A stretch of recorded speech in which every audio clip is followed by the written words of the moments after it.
día de hoy vamos a continuar nuestro estudio en estos pasajes. Y hagamos por favor una oración para dedicar el tiempo a nuestro Dios, para que podamos adorarlo en la forma como recibimos la palabra, en la forma como escuchamos, y que Dios nos ayude.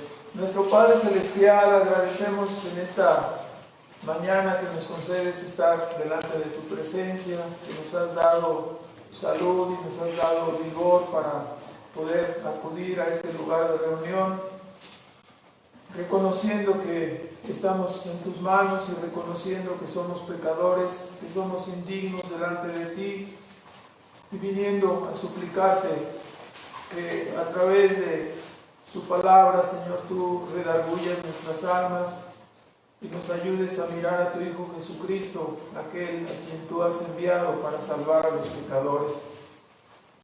Ayúdanos, Padre, a escuchar con atención y aplicar tu palabra a nuestros propios corazones. Ayúdanos para no juzgar a otros, sino sencillamente examinar nuestras vidas a la luz del espejo de tu palabra, Señor. Pedimos que bendigas tu evangelio y que prosperes tu verdad, tal como has dicho en tu palabra, que tu palabra no volverá a ti vacía, Señor. Te bendecimos por ello y te damos las gracias porque creemos y confiamos en ti, Señor. En el nombre de Cristo oramos y te damos las gracias. Amén. Entonces, bueno, tenemos el día de hoy prácticamente dos puntos nada más. La sanidad de esta hija de la mujer sirofenisa y después la sanidad del sordomudo. Entonces vamos a tener una breve introducción. Ustedes pueden ver ahí en Marcos, en el capítulo 3. La semana pasada terminamos hablando del tema de lo que contamina al hombre, ¿no? Y ese mensaje estrujante de parte de nuestro Señor Jesucristo para hablarnos y decirnos que en ningún alimento, en ninguna cosa que se introduce en la boca hay pecado, ¿verdad? Porque verdaderamente dice, no es lo que entra lo que contamina, porque lo que entra se va al estómago, nunca afecta al corazón, nunca afecta al alma. Va directamente al estómago y después a la letrina, dice a WC. Entonces, este mensaje cayó fortísimo porque se oponía a las tradiciones de los escribas y fariseos. Entonces ellos eran enemigos fortísimos en contra de él porque ellos respetaban más la tradición de los ancianos que la propia palabra de Dios. Y Cristo se opone a las tradiciones y dice, no, la palabra de Dios es primero, es lo que ocupa el primer lugar. Entonces, esto fue una controversia que se definió cuando Cristo culmina diciéndoles a ellos, son hipócritas, ¿verdad? Porque en realidad ustedes invalidan la palabra de Dios para poner sus tradiciones y de esa manera tratan de escaparse, ¿no?, de la obediencia a Dios. Y les puso el ejemplo del quinto mandamiento, dice, por tan solo diciendo que todo lo que ustedes tienen es dedicado a Dios, se quieren escapar de honrar a su padre y a su madre, ¿verdad? Dice, hipócritas. Bien profetizó de ustedes Isaías diciendo, este pueblo de labios me honra, dice, pero su corazón está lejos de mí. Así que en esta controversia, ya antes en el capítulo 3, versículo 6, después de las anteriores controversias que sostuvo con los escribas y fariseos, dice que ellos, entonces saliendo los fariseos, eran un grupo fuerte, religioso y en sí mismo político, no en una sociedad sacralista como Israel. Los fariseos, dice, tomaron consejo junto con otro grupo, los herodianos, contra él, dice, para matarle. Entonces, después de que él tuvo estas controversias, Y estamos hablando que eso sucedió después del segundo año del ministerio de Cristo, ya enfocándose hacia el final de su ministerio. Nos vamos dando cuenta que este mensaje de lo que contamina al hombre y yendo directamente en contra de las tradiciones, acarrearía sin lugar a dudas mucho odio, pues se oponía al sistema establecido, ¿verdad? Definitivamente, no siendo aún entonces todavía el tiempo de su sacrificio, se nos dice inicialmente en el versículo que vamos a comenzar, dice que en el versículo 24, levantándose entonces, ¿no?, después de dar ese sermón y sabiendo que iría en contra del sistema, en contra de lo establecido, se levantó, se fue a los términos de Tiro y de Sidón, es decir, al norte, a una ciudad fuera de los territorios de Israel, y dice que entró en esa casa. Evidentemente el viaje que Jesús estaba haciendo a Tiro y a Sidón no era un viaje con propósitos misioneros. Él estaba buscando una casa para descansar, estaba buscando una casa para estar ahí en cierta manera apartado, sin que nadie lo estuviera persiguiendo. Parecía más bien un tiempo de búsqueda de reposo y de tranquilidad. Y por supuesto, lo estamos entendiendo, estaba establecido que vendría a morir en su sacrificio. Entonces, sabiendo él que este mensaje que había dado contra la tradición de los escribas y los ancianos, acarrearía un gran descontento, acrecentaría la oposición y el rechazo por parte de los escribas y fariseos, prefirió esquivar e ir hacia el lado norte, ¿no?, hacia Tiro y Sidón. Y esos eran sus pensamientos, pero en el versículo 24 nos dice, mas no pudo esconderse, ¿verdad? En la versión 60 traduce correctamente esa palabra tan usada por nosotros, ¿no? Él se fue a Tiro y Sidón para procurar descansar, pero, dice, pero, es la idea, ¿verdad? No se pudo, ¿verdad? Él tenía ese propósito y no se pudo. ¿Y qué fue lo que ocurrió entonces? Es aquí que no se pudo. ¿Por qué razón? Es aquí donde viene nuestro primer punto, ¿verdad? La historia de la mujer sirofenisa. Y esta idea, ¿no?, de la mujer era de habla de los sirios, ¿no? Entonces, de esa zona que es Fenicia, una zona portuaria.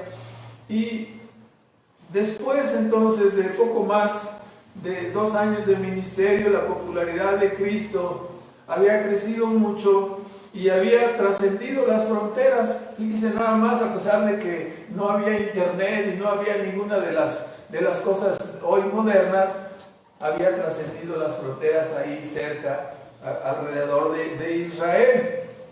Y él se oía, como dice en Marcos 3:8, ya desde antes, ¿no?, se oía, dice, por todas partes, de Jerusalén, de Idumea, de la otra parte del Jordán y los alrededores de Tiro y Sidón, se oía, ¿no? Grande multitud le seguía, oyendo cuán grandes cosas Jesús hacía.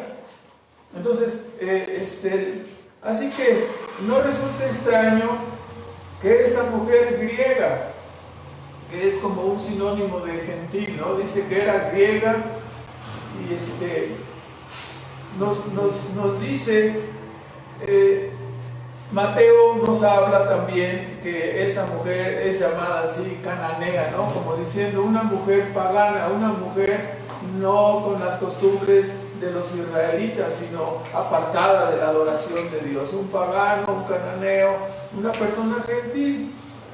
Entonces, vamos a tomar en Mateo 15, por favor, porque el Evangelio de Mateo narra más pormenorizadamente esta historia de la mujer sirofenisa. Y nos dice en Mateo 15, en el versículo 21, dice, saliendo Jesús de ahí se fue a las partes de Tiro y de Sidón, y aquí una mujer cananea que había salido de aquellos términos clamaba. Marcos solamente dice que ella rogaba y que Dios le contestó, Cristo le contestó, y solamente aparece un solo ruego y una sola respuesta, y después aparece el milagro, ¿no? No está todo el diálogo completo. Mateo sí registra el diálogo completo, y vamos a verlo, ¿no? Esta mujer se acerca y le plantea a Jesús su grave problema, ¿no? ¿Cuál era el grave problema que tenía esta mujer? Tenía una hija endemoniada y le rogaba para que echase fuera al demonio de su hija. Y entonces, como estoy diciendo, Mateo nos da un relato más pormenorizado y nos muestra el diálogo, el ruego completo entre la mujer y nuestro Señor. Y lo vemos, en realidad nos vamos a fijar que fueron 3 ruegos específicamente, 3 ruegos. En primer lugar, vemos en Mateo 15, en el versículo 22, dice que esta mujer cananea se acercó a Jesús diciéndole: Señor, hijo de David, ten misericordia de mí. Hay que notar que dice que clamaba. ¿Qué es un clamor? Un clamor es un murmullo muy fuerte, en realidad es como un grito. Estaba gritando: Señor, hijo de David, ten misericordia de mí. Entonces ella clamaba con un clamor intenso. Era tan intenso, ¿no?, que los discípulos dijeron más adelante, dice en el versículo 23, en la segunda parte: despáchala, dice, porque da voces detrás de nosotros, viene gritando, incomodaba. Un clamor es como un grito de auxilio. Cuando se acercan a usted para amenazarle o algo, usted no dice auxilio, no, ¿verdad? ¿Cómo grita? ¡Auxilio! Grita, clamaba, ¿no?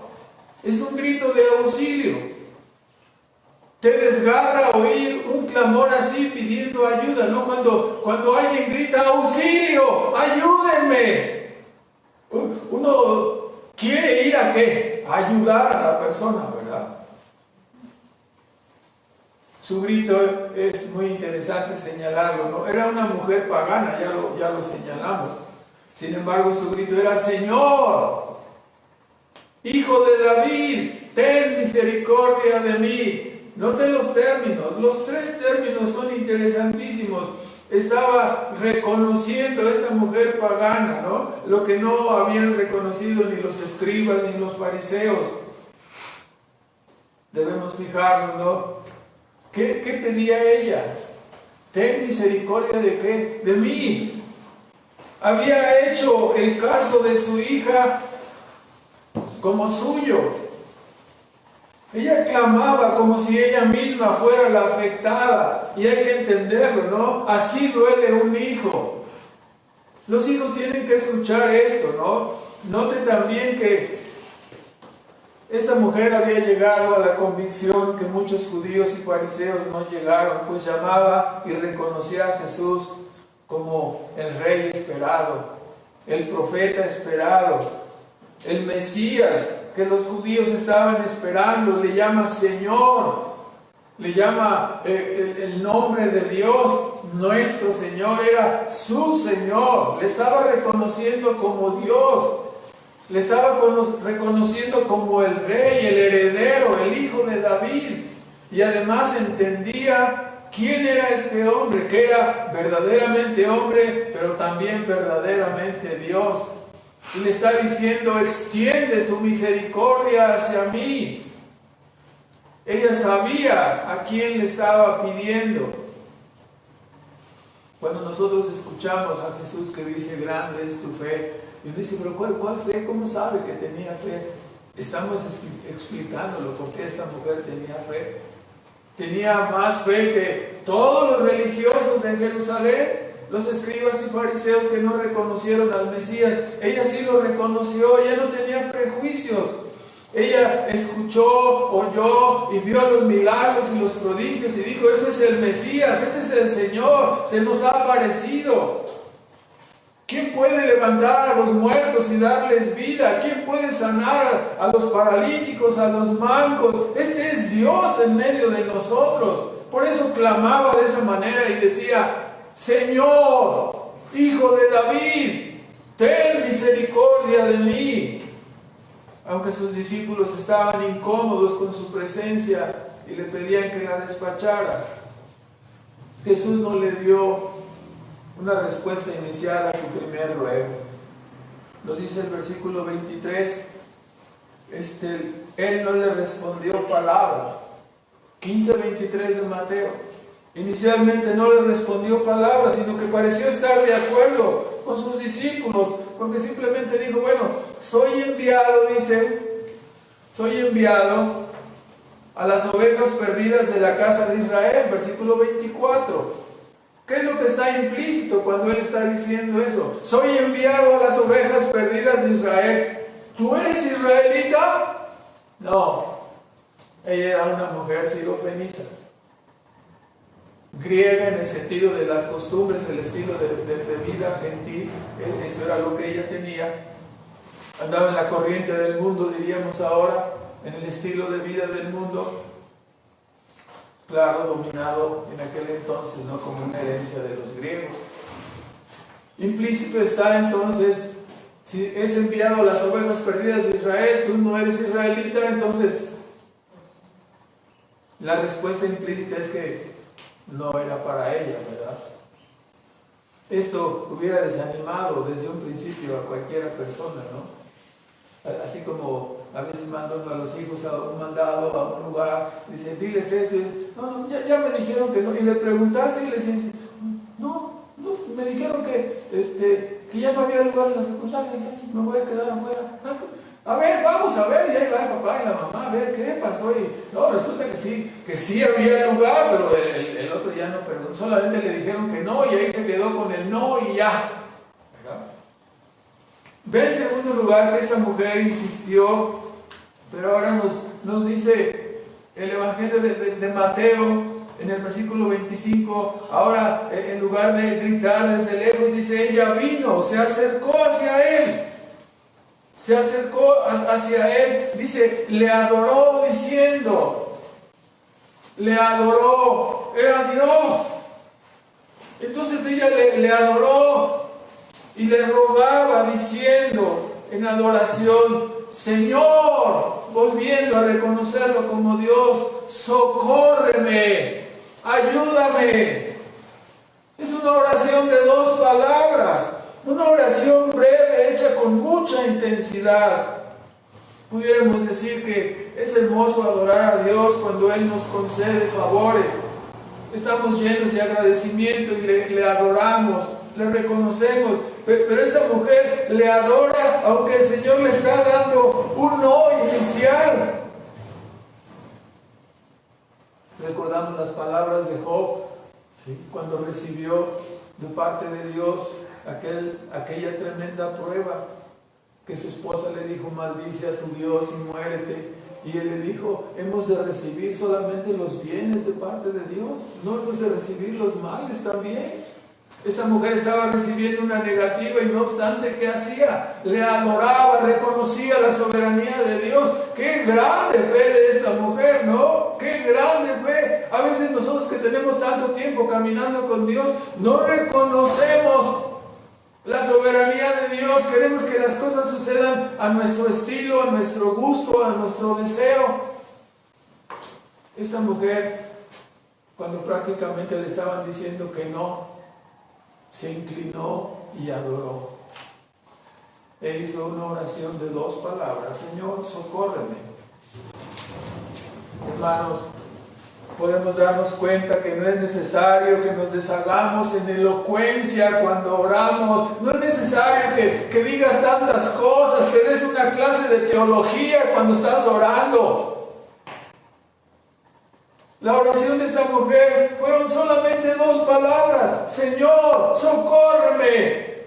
Sin embargo, eran intensas, salidas desde un corazón contrito y humillado, un corazón atravesado por el dolor de mirar a una hija perdida, a una hija poseída, en peligro, ¿no?, de la perdición eterna. La pregunta es, si has orado tú así por tus hijos, si has orado así por tu familia. A veces pensamos, ¿no nos ha faltado intensidad para orar por nuestros hijos, por nuestros familiares? ¿No lo hemos hecho solamente en una forma medio light? Esa mujer tenía intensidad, estará usted de acuerdo, ¿verdad? Le gritaba al Señor y ahora se postra adorándole. Nuestro Señor censuró las oraciones de los fariseos. Les dijo a ellos, les encanta pararse en las esquinas de las calles y orar y piensan que por su mucha palabrería serán oídos. En el Sermón del Monte, Mateo 6:7. Piensan que por su mucha palabrería serán oídos. Esta mujer dijo 2 palabras. La respuesta a esta segunda petición, a este segundo ruego, está en el versículo 15-26 de Mateo. Dice, respondiendo él, por fin le respondió Jesús, le dijo, no está bien, no es bueno tomar el pan de los hijos y echarlo a los perrillos. Esa fue la respuesta. Evidentemente, Jesús dice, sí, yo tengo el pan de misericordia. Pero el pan de misericordia es una promesa que yo he dado para el pueblo de Israel y no está bien que sea destinado a otros. Normalmente un judío consideraba a otro que no era de su raza no como un perrillo. Esta fue una expresión, aunque pudiera ser tomada como un elemento discriminatorio hoy en día de parte de Jesús. Esta fue una palabra cariñosa para hablar de una persona pagana. Porque un judío normal tenía el concepto de uno que no era de su raza como de un perro, como de algo menos que una persona.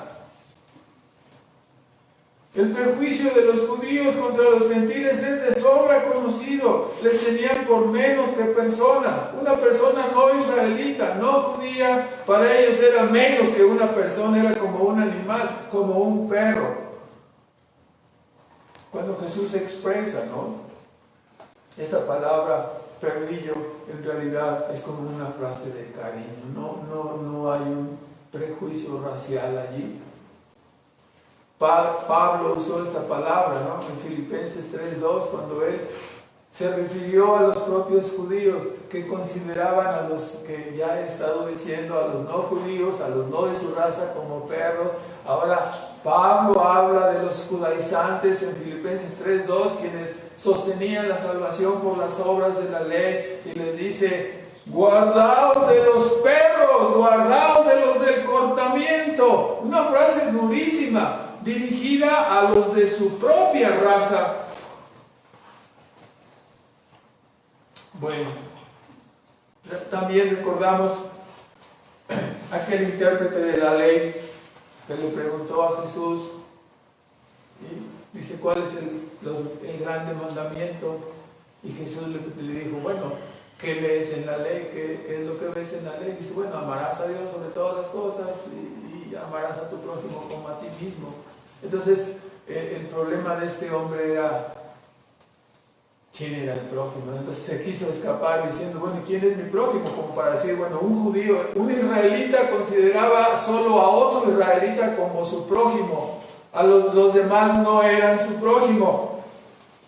Entonces, para sacarle de su error, de ese prejuicio, ¿se acuerdan lo que hizo? ¿No? Dice, a ver, te voy a decir una historia. Hubo un hombre que iba caminando por la avenida Constituyentes y lo agarraron y lo asaltaron y lo golpearon, lo desnudaron y lo dejaron allí tirado. Y luego pasó un levita y lo vio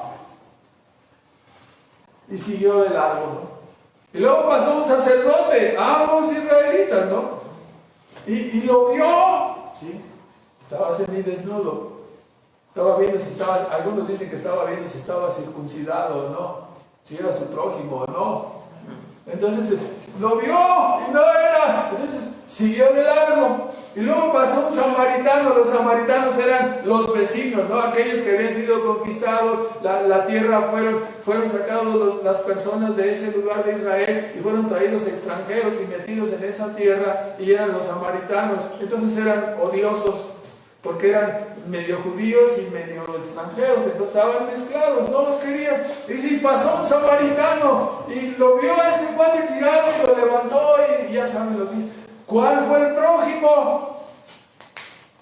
Ya lo saben. El otro, el intérprete de la ley, se quedó callado y dijo, pues, el que usó de misericordia, pues haz tú lo mismo, usa misericordia. No, bueno, ya nos tardamos un poquito aclarando este punto. Entonces este aparente acto discriminatorio de Jesús habría desanimado a cualquiera, ¿no? No es para los paganos, no es para los cananeos, es para los israelitas.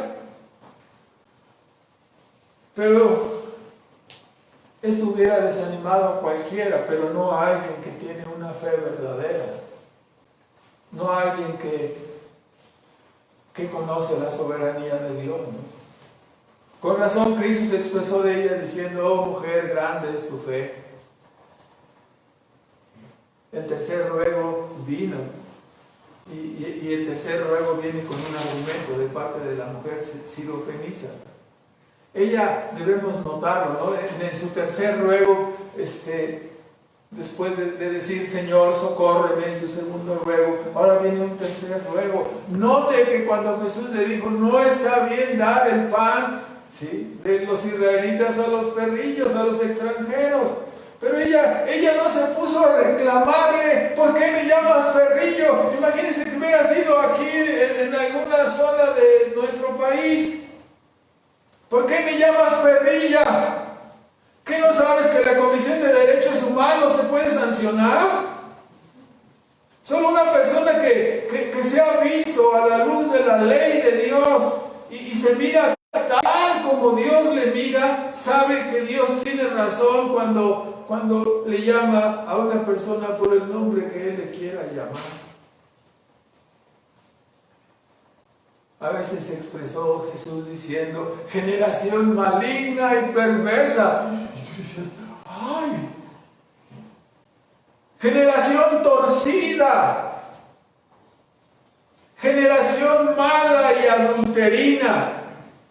Pueblo loco e ignorante. Y tú dirías: ¡ah! ¿Por qué me ofende de esa manera? ¿No lo eres? Yo te ruego que te mires a la luz profunda de cada uno de los mandamientos durante toda tu vida, y te vas a dar cuenta, ¿no? Si una persona peca contra ti una vez y te ofende, te sientes mal. Si peca 2 veces, te molestas más.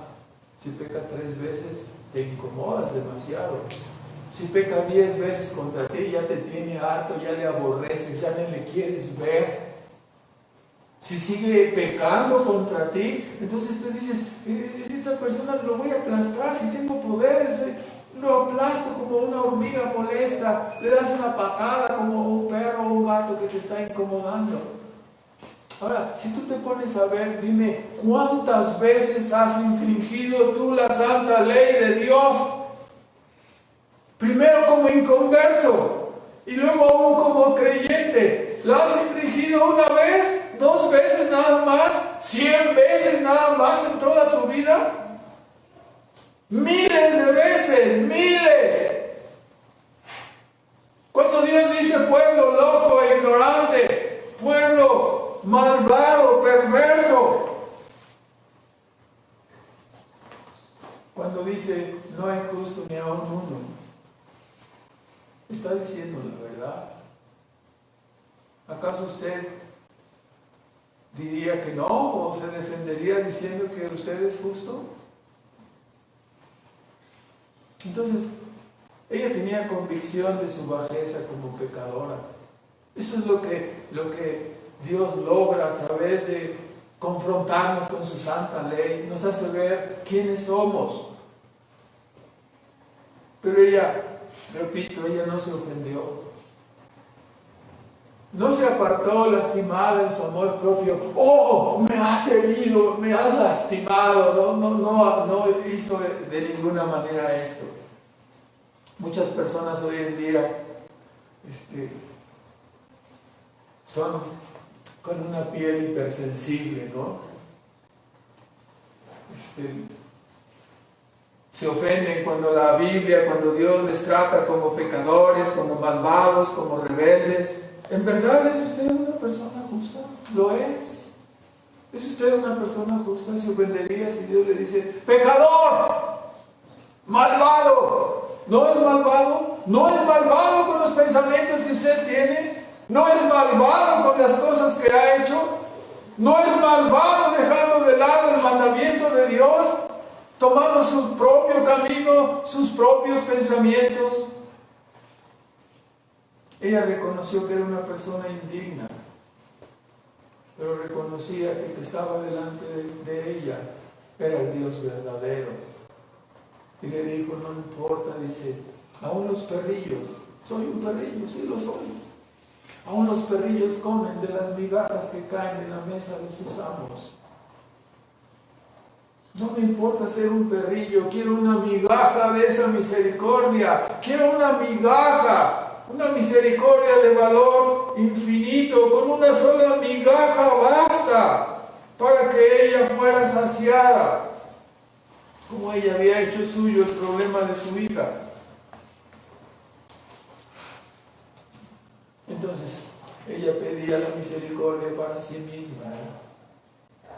Uno se pregunta, hermanos, ¿por qué Jesús alargó tanto este diálogo? ¿Por qué no simplemente respondió desde el principio y ya? ¿Por qué tuvo que esperar 3 ruegos? ¿Por qué tuvo que esperar todo este diálogo? Sin lugar a dudas, Cristo permitió este diálogo para nuestra enseñanza, para eso lo permitió. Para enseñarnos que debemos ser perseverantes en nuestras oraciones, para enseñarnos que debemos entender que nuestra fe encontrará obstáculos. Muchos obstáculos serán puestos en el camino, pero que para enseñarnos que la fe verdadera persevera hasta el fin. ¿Por qué permitió esto? Para enseñarnos que Él es soberano y que hará las cosas a su modo, no a nuestro modo. Su lógica no es la nuestra, como son más altos los cielos que la tierra, así la sabiduría de Él y sus caminos son más retirados que los pensamientos de los hombres. Considera que aquel a quien oras es el Todopoderoso. Él no necesita que tú le enseñes cómo hacer las cosas. Él sabe cómo hacerlas.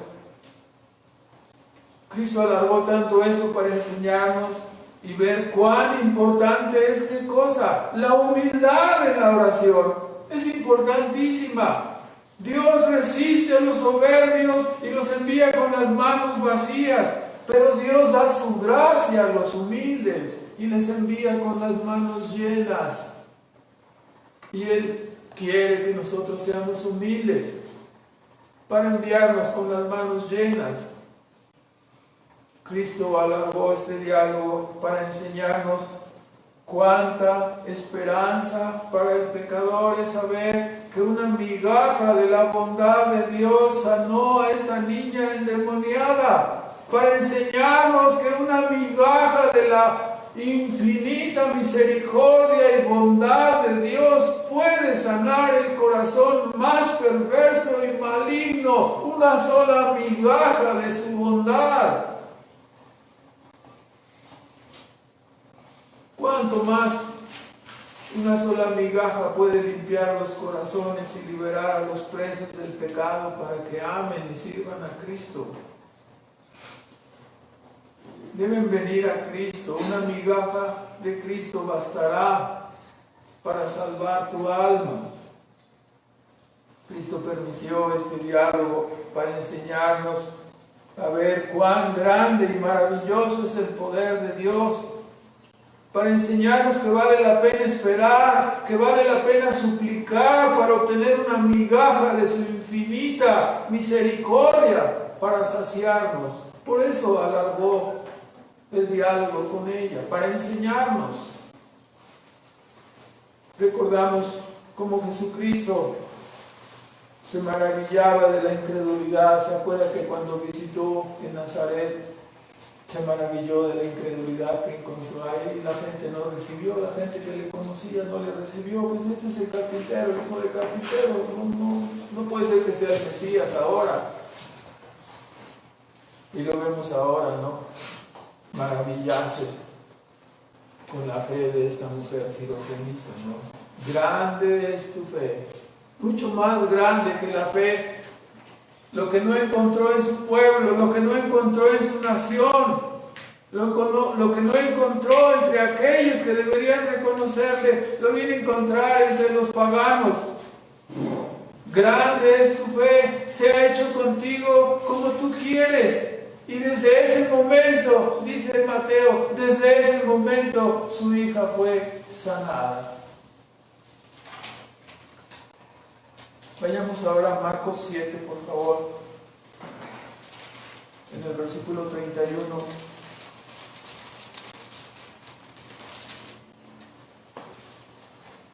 Marcos, siguiendo también con la narración, nos dice que sanó después a un sordomudo. Y nos dice Mateo en su evangelio que después de que Cristo regresó, no regresó por el mismo lugar de siempre, ¿no? Se fue rodeando o bordeando para entrar al mar de Galilea por el lado de Decápolis. Es decir, en lugar de tomar el camino de siempre, se fue bordeando por otro lado para llegar no por el lado de Capernaum, sino por el otro lado del mar de Galilea, por el lado de Decápolis. Y volvemos al mismo punto, ¿no? Estaba bordeando el lado donde dominaba Herodes Antipas, donde estaba la fuerza de los escribas y fariseos, y se fue bordeando por otro lado, evitando un apresamiento prematuro y un desenlace prematuro, ¿no? Entonces nos indica el Evangelio que regresó así al mar de Galilea y bordeando por el área de Decápolis. Y Mateo señala que le trajeron muchos enfermos, cojos, mancos, ciegos, mudos, y los sanó a todos. Sin embargo, Marcos se ocupa detalladamente de la sanidad de un sordomudo, que es narrada aquí a partir del versículo 31. Nos dice 32, le traen un sordomudo, un sordo y tartamudo, y le ruegan que le ponga la mano encima. La forma común como Jesús sanaba era que venían, les imponían las manos y sanaba. Pero en esta particular ocasión dice que él lo llevó aparte, dice, tomándolo aparte, versículo 33, tomándolo aparte de la gente, lo llevó aparte. No delante de la gente, sino aparte. Y algo muy curioso, ¿no? Jesús no podía hablar con él, no podía darle instrucciones, no podía dialogar con él diciendo, ¿quieres ser sano? Como en otras ocasiones lo había hecho, ¿no? Este hombre estaba sordo y mudo, no podía tener una comunicación con él. Entonces, lo llevó aparte y le puso sus dedos. Estaba viendo cara a cara y le puso sus dedos dentro de sus orejas, dentro de sus oídos, y después escupió y tocó con su saliva la lengua de él. Esto es como si fuera un lenguaje simbólico, ¿no? Como si él estuviera diciendo, te voy a arreglar, sin palabras, te voy a arreglar de los oídos y te voy a soltar tu lengua, ¿no? Que está como sin aceite, la vamos a engrasar para que quede bien y funcione. Con un lenguaje simbólico, ¿verdad? Estaba, ¿sí? Y al hacerlo así, frente a frente, ¿qué le estaba diciendo? Le estaba diciendo, yo soy el que te voy a sanar. Estaba echando todos los reflectores ¿hacia dónde? Hacia su persona. Yo soy la fuente de tu salvación, yo soy la fuente de tu salud, de tu sanidad. Eso es lo que podía entender un hombre sordo y mudo cuando es puesto frente a frente y le dicen así y le echan saliva, ¿no? La saliva, así como a veces tiene fama de ser un tanto cuanto terapéutica, vamos a decirlo de esta manera, ¿no? Que está llena de un montón de cosas, pero bueno, cuando alguien ve al perro que se está lamiendo su herida y dice, no, es que la saliva del perro. Entonces había cierta tradición en ese sentido de que la saliva de los animales o que la saliva puede ayudar a curar, no es sacado de esa ignorancia la gente, sino simplemente Jesús puso la saliva, ¿no? Lo quiso hacer así y después hizo una oración. El diálogo aquí es que le tomó aparte, dice, le puso sus dedos en las orejas y escupiendo tocó su lengua y mirando al cielo. Dice que gimió. Esta idea de gemir es un suspiro profundo, ¿no? Y después pronunció la palabra Efatá. Así se pronuncia en el idioma, ¿no? Efatá, ¿sí? Como una palabra aguda para nosotros, ¿no? O Efata, algunos la pronuncian así o la escriben así. Lo normal es que sea Efatá. No nos importa en este momento si es esdrújula grave o aguda, ¿no? Pero la traducción es una palabra, un vocablo arameo que quiere decir sea abierto. Entonces oró, miró al cielo, oró y con un suspiro profundo dijo Efatá, sea abierto. Y en ese instante sus oídos se abrieron y la lengua de este hombre fue suelta y comenzó a hablar, ¿no? Algo maravilloso. Nosotros podemos ver cuánta compasión mostró Cristo aquí. En qué terrible estado estaba este hombre sin poder oír ni hablar. Muchas veces cuando uno ve a una persona así, ciego, sordomudo, o sea, lo miras y ¿qué sientes por él? Compasión. Sientes compasión.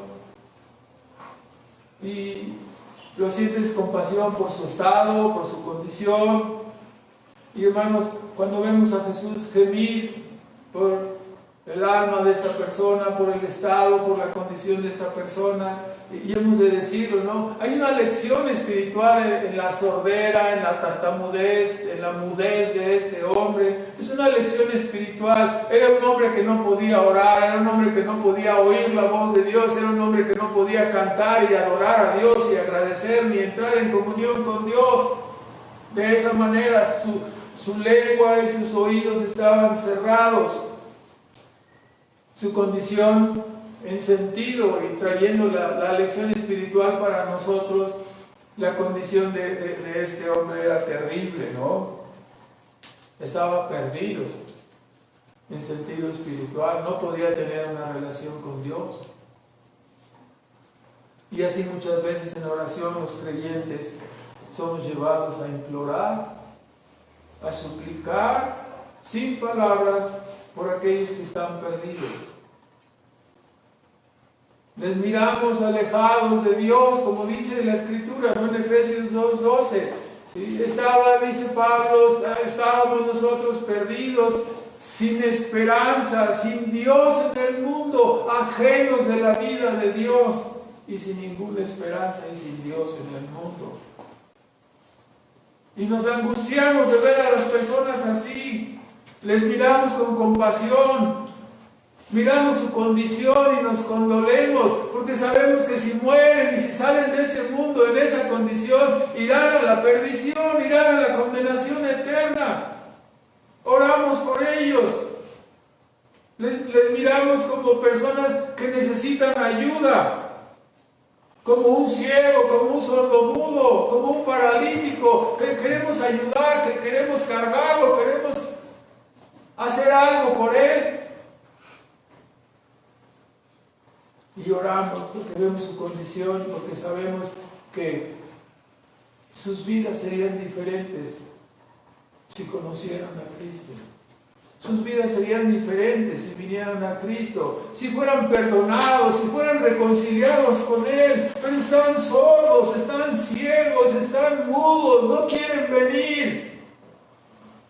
Y por ello oramos, y por ello rogamos por ellos, que Dios les alcance, como un día nos alcanzó a nosotros.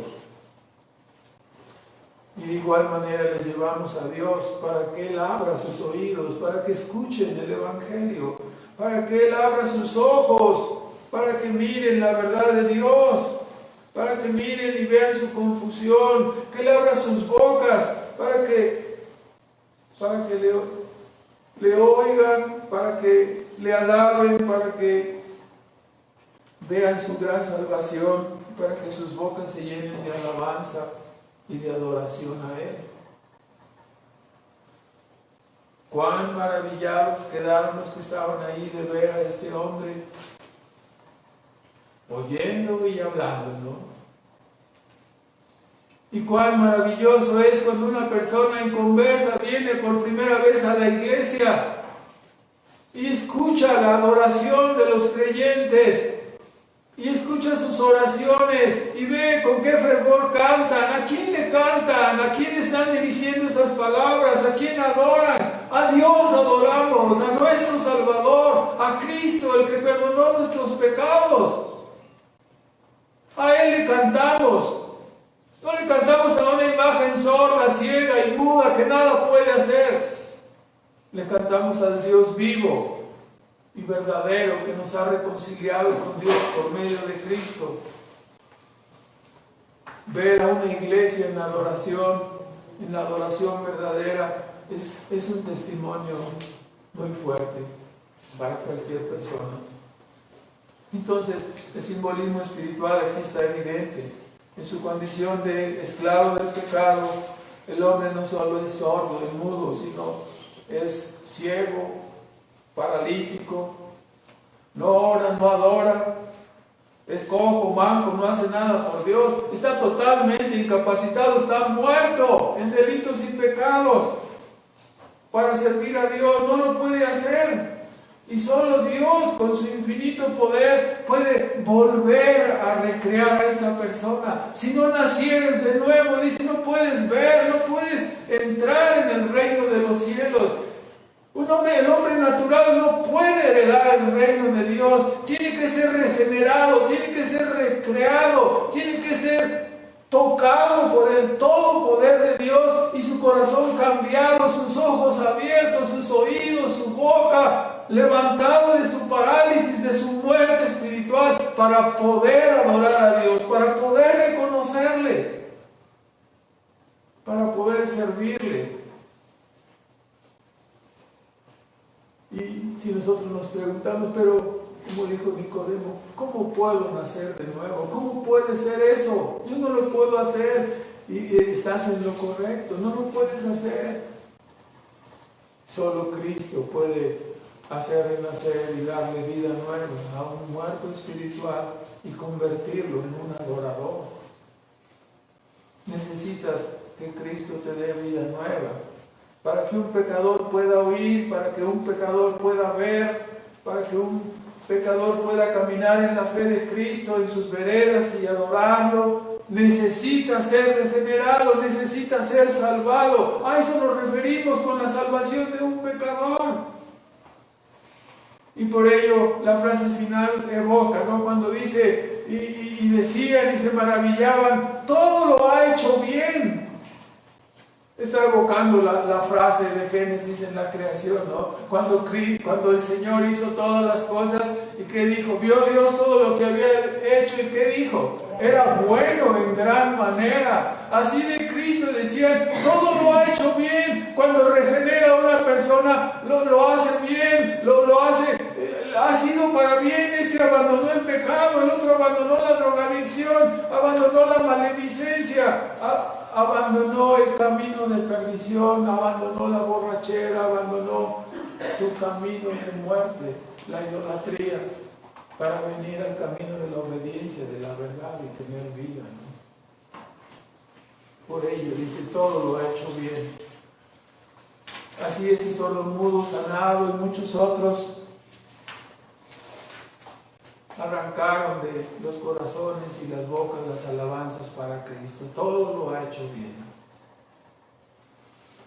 Hermano, por más desesperada que sea la situación con nuestros amigos, familiares, inconversos, siempre debemos recordar esta historia, ¿no? Tanto de la mujer sirofenisa como de este sordomudo, y rogar a Dios y gemir y no cansarnos por los inconversos para que Dios haga el milagro de salvarles. Vamos a terminar con unos comentarios finales. En primer lugar, la historia de la mujer sirofenisa nos muestra cuánto duele un hijo y cuánto es capaz una madre o un padre de hacer por el bien de sus hijos. No hay vergüenza, no hay temor al que dirán cuando se trata de nuestros hijos. Podemos ir a donde sea por ellos. Miremos a nuestros padres en esta mujer, sus esfuerzos, sus desvelos, y que esto nos estimule a los hijos especialmente, ¿no? A ser hijos más dóciles, más obedientes, más agradecidos. A veces esta lección se aprende hasta que tienen sus propios hijos, hasta que tenemos nuestros propios hijos. Empezamos a apreciar un poco a nuestros padres, ¿no? Y a veces esta lección no se aprende hasta cuando ya los padres ya no están y dicen, hubiera hecho esto, hubiera amado más a mi padre, hubiera estado más cerca de él. Ojalá que los hijos jóvenes aquí aprendan por la instrucción de la palabra y aprecien lo que estamos diciendo, ¿no? Ahora, es mejor que lo aprendamos ahora cuanto antes, que los hijos obedezcan en el Señor a sus padres, hónrenlos, ámenlos, procúrenlos. En segundo lugar, sin lugar a dudas, la mujer sirofenisa es un ejemplo para la perseverancia en la oración. Hermanos, no nos cansemos de rogar. Si la petición es conforme a la voluntad de Dios, importunemos el trono de la gracia, que nunca saldremos con las manos vacías. Vemos también que los obstáculos en la oración, ¿para qué sirven? Para excitar nuestra fe, para aumentar nuestra paciencia, para mostrar nuestra perseverancia. En tercer lugar, como creyentes podemos aprender que con frecuencia, hermanos, el camino de la prueba, el camino de la enfermedad, el camino de la aflicción, este camino, la prueba, la enfermedad, la aflicción, la angustia, son la escuela de Dios para enseñarnos humildad, para enseñarnos paciencia, para enseñarnos perseverancia. Cuando nosotros rogamos, Señor, enséñame paciencia, enséñame humildad, ¿qué es lo que hace? Ahí viene la prueba, allí viene la circunstancia. En Proverbios 22:4 se nos insta la humildad, recordándonos que riquezas, honra y vida son la remuneración de la humildad. Riquezas, honra y vida. Vida eterna. Esas son la remuneración de la humildad. Estoy hablando de la humildad como un fruto del Espíritu Santo, por supuesto, ¿no? Ahora, Primera de Pedro 5:5 nos llama y dice, hermanos, revestidos de humildad. ¿Por qué? Dice, porque ese es el atuendo que agrada a Dios. Ese es el atuendo que gusta ver en sus hijos, humildes. Recordándonos por qué, porque Dios resiste a los soberbios. ¿Y a quién da su gracia? A los humildes. Su gracia es para los que, como la sirofenisa, tienen un bajo concepto de sí mismos, pobres de espíritu, mansos. que no fácilmente se ofende. Esa es la humildad. Cuando una persona se ofende fácilmente, vamos a suponer que alguien te diga, ¿no? Feo. Ya te ofendiste porque te dijo feo o fea, fea. Porque no le digan a nadie, gorda. ¿Me explico? Están a flor de piel, el orgullo, ¿no? El ego. Una cosa así, ¡ay! Me quemé. Entiendo que te quemaste, ¿no? Pero fue una cosa, ¿no? Es el orgullo, es el ego, ¿no? ¿Revestidos de qué? No de orgullo, ¿verdad? Revestidos de humildad. Uno puede valorarse y decir, ¿qué hubieras hecho tú si te dicen perrillo? ¿Qué? ¿A quién te refieres? ¿A mí? Te hubieras peleado ahí mismo, ¿no? Le hubieras arrancado, no le hubieras hecho nada, le hubieras solo arrancado la cabeza a la otra persona, ¿no? Te das cuenta que eres orgulloso y soberbio, ¿no? Ególatra. Pero si te dicen perrillo, en realidad te están diciendo muy poca cosa. Si conocieran tu corazón, te dirían, perverso, malvado, digno de muerte. Así aparecemos por nuestros pecados ante Dios. Ahora, cuando nosotros estamos diciendo, repito el punto, la escuela de Dios para enseñarnos humildad y paciencia es que la prueba, la enfermedad, la aflicción, esa es la escuela. ¿Acaso no fue esta la senda que recorrió Cristo? ¿No nos ha dicho Pablo en la carta de los Hechos, ya lo conocemos de sobra, ¿no? Porque es necesario que a través de muchas tribulaciones y pruebas entréis en el reino de los cielos? 15:22 de Hechos. 14, 15, 14, 22. Entonces, ¿acaso Cristo recorrió esa senda y nosotros entraremos al cielo por otro camino? No, hermanos, no, es la misma senda.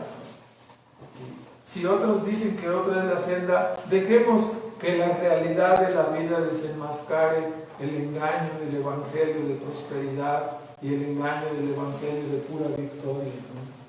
La vida se encargará de desenmascarar ese engaño. Nosotros creemos en la palabra. En cuarto lugar, mucho tenemos que aprender del modelo de Cristo impreso en la mujer sirofenisa. ¿En qué sentido tenemos que aprender? Hermanos, no seamos de piel hipersensible para que no nos ofendamos fácilmente. Para que no nos sintamos, si el Señor nos dijera pecadores, malvados, generación torcida, quizás perrillos. No seamos de piel hipersensible. Porque si somos así, ¿acaso no nos ofenderemos inmediatamente al primer ruego y nos iremos? ¿Cuál es el problema de irnos? Perderás tu migaja de misericordia infinita, ¿no? ¿Acaso perderás la migaja de la bondad infinita de Dios por tu piel insensible, hipersensible? Mejor fuera que tuvieras piel de cocodrilo, que tuviéramos piel de cocodrilo para que no fácilmente nos ofendamos, ¿no? En quinto lugar, quizás quede todavía alguno entre nosotros que esté bajo la esclavitud del diablo, que esté todavía bajo el dominio y el control del pecado, o quizás algún sordomudo, ciego, paralítico, algún muerto espiritual. ¿Qué le podemos decir? Ven a Cristo. Él sigue sanando las almas a través de la reconciliación, a través del perdón de pecados y la justificación que es en Cristo Jesús, por la obediencia de otro, llevando nuestra culpa, llevando nuestro castigo eterno en la cruz del Calvario e imputando su justicia, su obediencia perfecta en nosotros, podemos ser perdonados y justificados delante de Dios, porque sabemos que por las obras de la ley ninguna carne se justificará delante de Él, ¿no? Muchos aquí damos testimonio que el Señor nos encontró totalmente incapaces, paralíticos, incapaces de ver, de oír, de obedecer, y que Él extendió su poderoso brazo a través de su Evangelio y nos trajo a la salvación por medio de la fe en Cristo Jesús. Oremos para que nadie salga este día de aquí sin haber rogado a Dios por una migaja de su infinita misericordia. No se apene por rogar por su alma, por rogar por su salvación. Debe venir a Cristo y rogarle: Señor, socórreme. No haga una oración de 1000 palabras, solo dígale: Señor, socórreme. Una migaja del Señor bastará para salvarte. No permitas que tu orgullo te impida clamar desde el fondo de tu corazón: Señor, socórreme. Padre Celestial, damos las gracias en esta mañana por tu palabra. Te damos las gracias por estar aquí con nosotros, recibiendo el reconocimiento y la adoración de tus hijos. Agradecidos por la obra de Cristo, agradecidos por el perdón y la justificación que hemos recibido, porque somos criaturas indignas, que hemos sido salvados solamente por tu poder, por tu gracia, Señor. Recibe nuestro reconocimiento y nuestra adoración, y te suplicamos, Padre, que sigas extendiendo tu mano poderosa de misericordia, y que muchos, Señor, se aferren a ti, y que muchos, Señor, tomen una migaja de esa misericordia infinita para que sus almas sean sanadas y salvadas, y puedan de la misma manera gozarse adorándote y agradeciéndote desde ahora y para siempre, Señor. Te bendecimos por tu palabra en el nombre de Cristo Jesús. Amén.